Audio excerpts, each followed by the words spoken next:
பொள்ளாச்சி அமராவதி கூட்டுறவு சர்க்கரை ஆலை நவீனப்படுத்த தேவையான நடவடிக்கைகள் மேற்கொள்ளப்படும் என திமுக வேட்பாளர் கே ஈஸ்வரசுவாமி வாக்குறுதி அளித்துள்ளார். பொள்ளாச்சி மக்களவைத் தொகுதியில் இந்தியா கூட்டணி சார்பில் போட்டியிடும் திமுக வேட்பாளர் கே ஈஸ்வரசாமி ஒவ்வொரு சட்டமன்ற தொகுதியாகவும் சென்று மக்களை சந்தித்து ஆதரவு திரட்டி வருகிறார். அந்த வகையில் ஆண்டியகவுண்டனூர், மானுப்பட்டி உள்ளிட்ட பகுதிகளில் பரப்புரையில் ஈடுபட்டார். அப்போது மக்களிடம் அவர் பேசியபோது, கரும்பு விவசாயிகளின் பல ஆண்டு கோரிக்கையான அமராவதி கூட்டுறவு சர்க்கரை ஆலையானது நவீனமயப்படுத்த தேவையான நடவடிக்கைகள் மேற்கொள்ளப்படும் என தெரிவித்தார். மேலும் அமராவதி ஆற்றில் தேவையான இடங்களில் தடுப்பணைகள் கட்டுவது, கூட்டு குடிநீர் தடையின்றி கிடைக்க வழிவகை செய்வது உள்ளிட்ட நடவடிக்கைகளானது மேற்கொள்ளப்படும் எனவும் வாக்குறுதி கொடுத்தார்.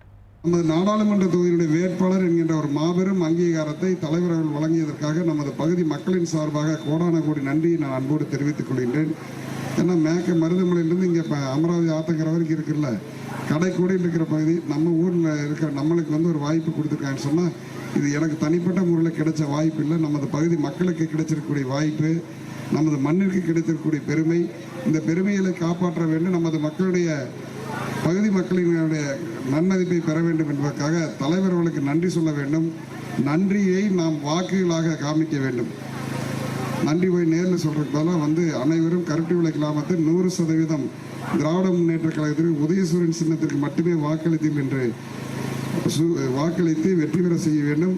அப்படி ஒரு பெருமைப்படுத்த வேண்டும் என்று அன்போடு நான் தெரிவித்துக் கொள்கிறேன்.